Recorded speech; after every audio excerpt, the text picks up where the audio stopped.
Hindi ko in-expect na masusubok agad kung gaano katotoo yung pagkapit ko sa hope na pinagpe-pray ko bago matapos ang year 2025. I hope for peace, gratitude, and blessings. Pero ito yung nangyari.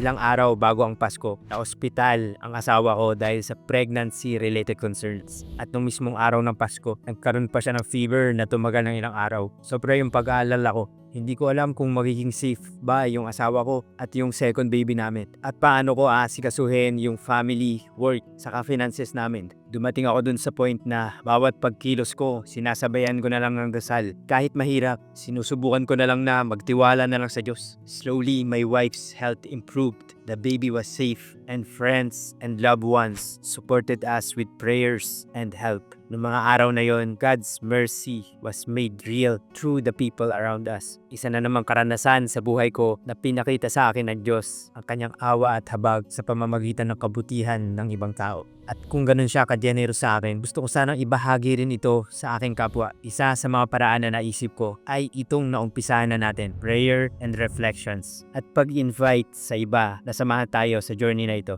Each morning, we'll post a short reflection and prayer. Then at 3 o'clock, you can pause with us in a brief prayer, offering it for yourself, for others, at para sa mga mahal mo sa buhay. We invite you na samahan kami sa simpleng journey na ito at maging daluyan ng awa ng Diyos para sa ibang tao. This is how we begin this year, receiving God's mercy at ibahagi ito sa iba. May God bless you.